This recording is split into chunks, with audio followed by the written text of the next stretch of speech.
안녕하십니까? 오늘 우리는 인간의 마음 가장 깊은 곳에 자리한 하나의 감정, 바로 더 많은 것을 향한 갈망에 대해 이야기 나누고자 합니다. 이 이야기가 여러분의 마음에 깊은 울림과 위로를 준다면 잠시 시간을 내어 이 채널을 구독하고 이 말씀을 주변의 소중한 이들과 나눠주시길 바랍니다. 하나님의 은혜가 우리를 통해 더 널리 퍼져나가길 소망하는 마음으로 오늘의 이야기를 시작하겠습니다. 이 작은 나눔의 실천이 누군가에게는 새로운 희망의 시작이 될 수 있음을 믿습니다. 여러분의 삶에 하나님의 축복이 가득하시기를 기도합니다. 우리 모두는 마음속 깊은 곳에 채워지지 않는 갈증, 더 큰 무언가를 향한 영적인 허기를 안고 살아갑니다. 그것이 바로 오늘 우리가 이 자리에 모인 이유일 것입니다. 하나님과의 관계 안으로 들어선다는 것은 참으로 놀라운 경험입니다. 왜냐하면 그 관계 안에서는 우리가 가질 수 있는 더 많은 것에 한계가 없기 때문입니다. 성경은 끊임없이 우리를 그분을 추구하고 찾고 갈망하는 자리로 초대합니다. 하지만 여기서 우리가 기억해야 할 놀라운 진실이 있습니다. 우리가 하나님을 추구하는 것보다 하나님께서 우리를 훨씬 더 강렬하게 추구하고 계시다는 사실입니다. 역사 속에는 평범했던 사람들이 하나님과의 결정적인 만남을 통해 모든 것이 변화되는 놀라운 이야기들로 가득합니다. 존 웨슬리나 스미스 위글스워스 같은 믿음의 선진들도 처음에는 우리와 같은 보통 사람들이었습니다. 그들은 특별한 기술이나 새로운 방법을 갈망했던 것이 아닙니다. 그들이 진정으로 원했던 것은 바로 하늘의 차원을 여는 거룩한 만남, 우리의 이성과 경험을 뛰어넘는 신적인 개입이었습니다. 그리고 바로 그것이 오늘 우리 모두가 마음 깊이 갈망하는 것이기도 합니다. 저는 우리가 이미 알고 있는 진리 안에서 신실하게 살아가는 것에 힘을 굳게 믿습니다. 하나님께서 우리에게 주신 것이 무엇이든 그 작은 것에 충성을 다하는 것이야말로 하나님 나라의 가장 강력한 원리 중 하나입니다. 작은 것에 충성된 자에게 더 큰 것을 맡기신다는 주님의 말씀처럼 말입니다. 영적인 부흥과 돌파, 치유의 역사 역시 종종 이러한 신실함의 길을 통해 찾아옵니다. 예수님께서 오병이어로 수천 명을 먹이셨던 기적을 떠올려 보십시오. 그분은 기적을 행하시기 전에 먼저 아주 작은 것, 즉 빵 5개와 물고기 2마리를 놓고 감사 기도를 드리셨습니다. 감사의 분위기 속에는 놀라운 비밀이 숨어 있습니다. 감사는 더 큰 풍요로움이 자연스럽게 흘러들어오는 통로를 만듭니다. 감사가 있는 곳에 하나님의 공급하심이 나타나는 것은 지극히 정상적인 일입니다. 예수님께서 작은 떡과 물고기를 손에 드시고 하늘을 우러러 감사하셨을 때 그 다음 장면은 수많은 군중이 배불리 먹는 기적으로 이어졌습니다. 우리의 삶에서도 마찬가지입니다. 이제 막 시작된 작은 치유의 기미에 대해 회복되기 시작한 관계의 작은 진전에 대해 온 마음으로 감사할 때 그 감사는 기적을 완성시키는 하나님의 능력을 풀어놓는 열쇠가 됩니다. 그렇기에 우리는 어떤 결정을 내릴 때 우리가 가진 자원의 근거에서는 안 됩니다. 우리의 인간적인 재능이나 사람의 수, 재정의 규모, 혹은 우리가 가진 은사에 의존해서 결정하는 삶을 경계해야 합니다. 우리는 이 모든 것을 초월하는 다른 차원의 공급하심으로 살아가는 법을 배워야 합니다. 이를 위한 가장 좋은 훈련 중 하나는 매일 하나님의 살아계심을 경험하고 나누는 것입니다. 하나님께서 지금 무엇을 하고 계신지, 우리에게 무엇을 말씀하고 계신지를 끊임없이 되새기는 훈련입니다. 이는 마치 금식이나 매일 성경을 읽는 것과 같은 영적인 훈련입니다. 이 훈련을 통해 우리는 불가능에 도전하시는 하나님의 실제를 생생하게 인식하게 됩니다. 다른 사람들의 삶에 역사하신 하나님의 이야기를 듣는 것은 우리의 믿음을 자극하고 격려하는 강력한 도구가 됩니다. 하나님의 선하심과 그분의 은혜가 다른 이의 삶에 어떻게 나타났는지를 들을 때 제 마음은 뜨거워지고 눈물이 흐릅니다. 오, 주님, 당신은 참으로 선하십니다라는 고백이 터져나옵니다. 하나님의 선한 소식, 즉 간증에는 과다 복용이라는 것이 없습니다. 아무리 많이 들어도 해가 되지 않는 유일한 소식입니다.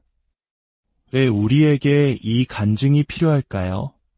세상을 바라보는 우리의 관점을 바꿔야 하기 때문입니다. 하나님께서 이 땅에 행하고자 하시는 위대한 일들에 비해 우리의 이성은 턱없이 부족하기 때문입니다. 우리의 현실 인식이 마땅히 되어야 할 수준에 미치지 못하기 때문입니다.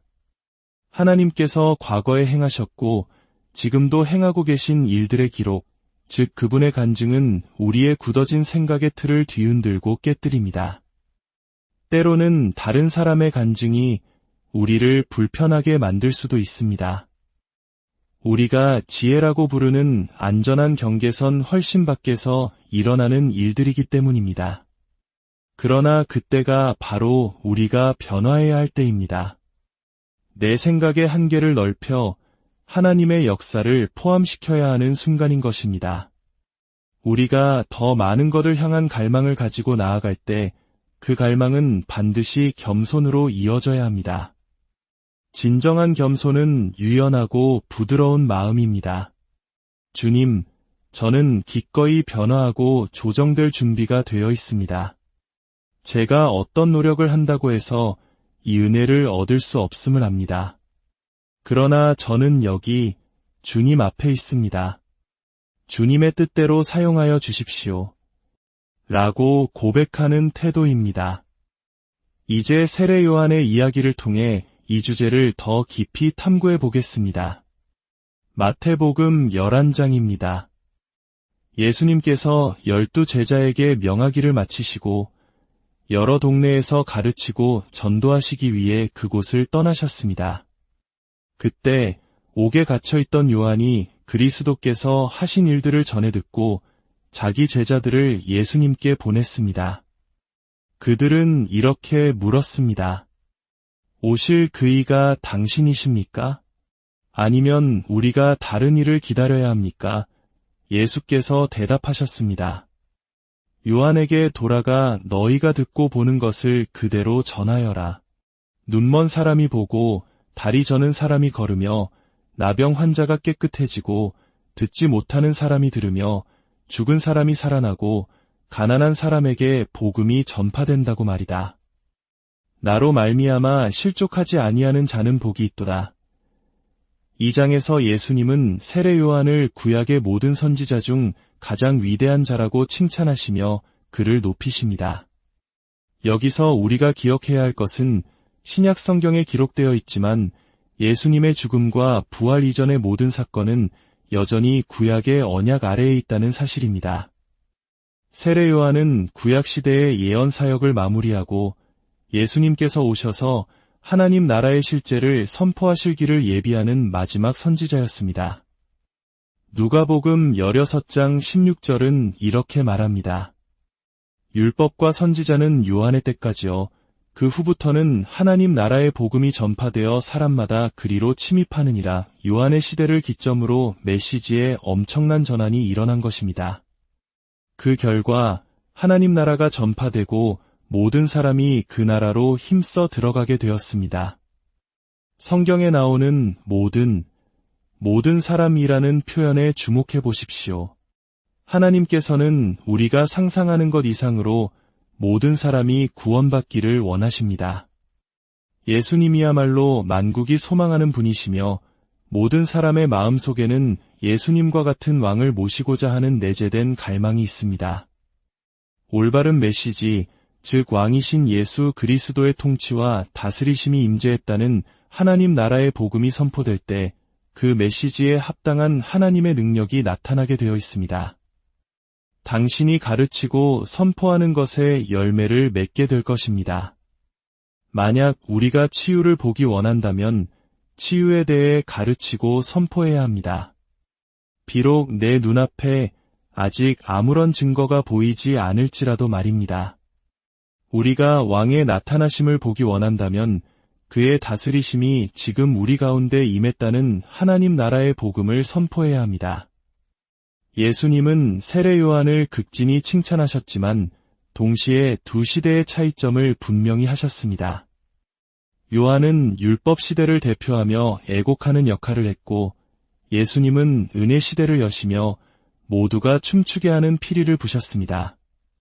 만약 우리가 하나님께서 일으키시는 시대의 전환과 함께 변화하지 않는다면 우리는 그분이 행하고자 하시는 새로운 일을 받을 준비가 되지 않은 것입니다.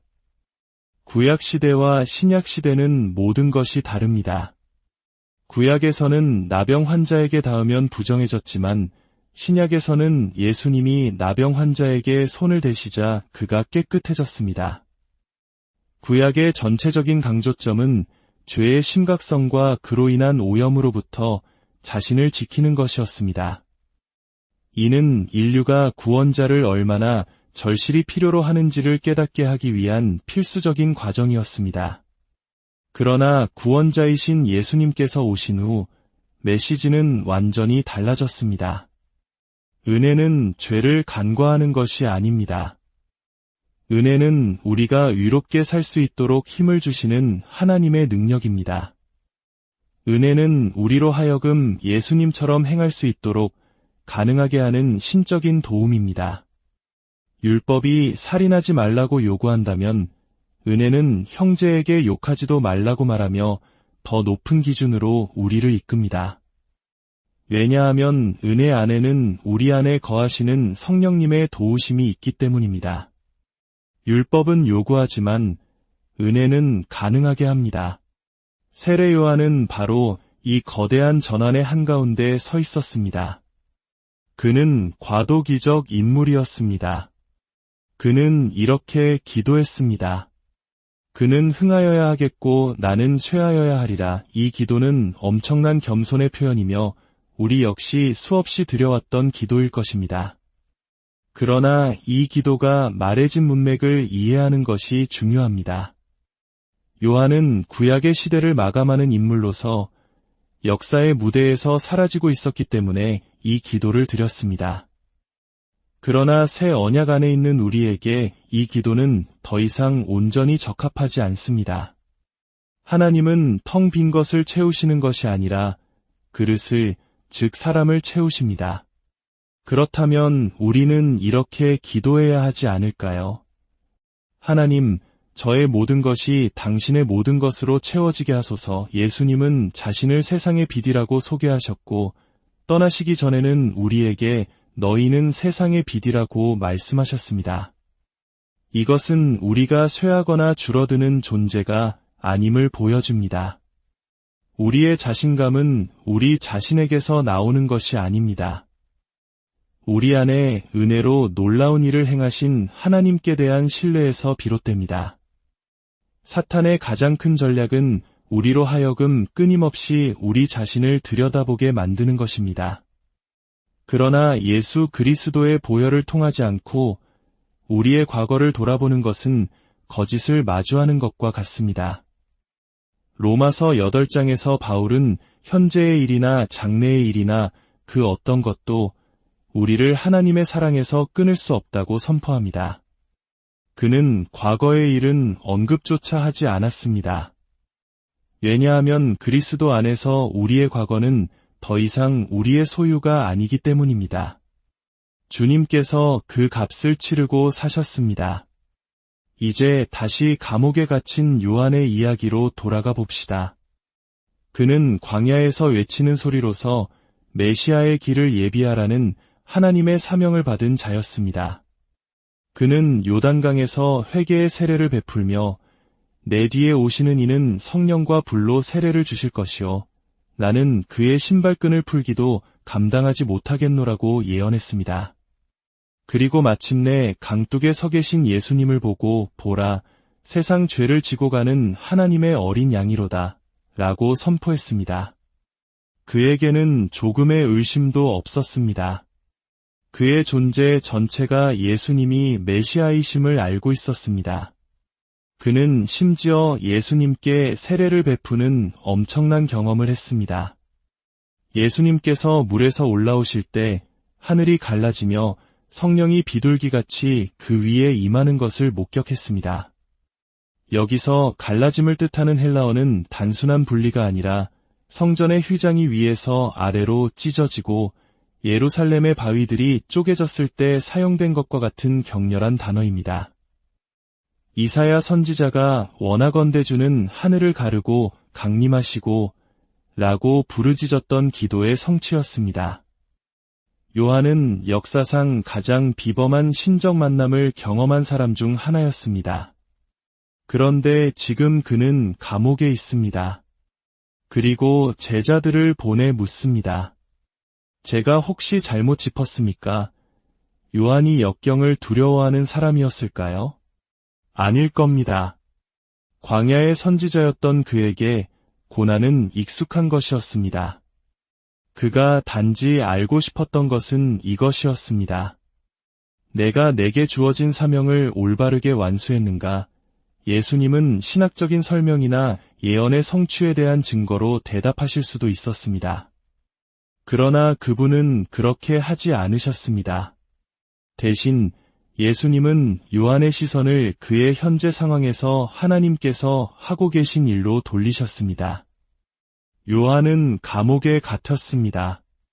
그가 길을 예비했던 분은 갇힌 자를 자유케 하는 분이셨지만 정작 자신은 풀려나지 못했습니다. 이것이 우리 삶의 핵심적인 영적 원리입니다. 만약 당신이 하나님께서 지금 하고 계신 일에 계속해서 시선을 고정한다면 당신은 매일 격려를 얻을 수 있습니다.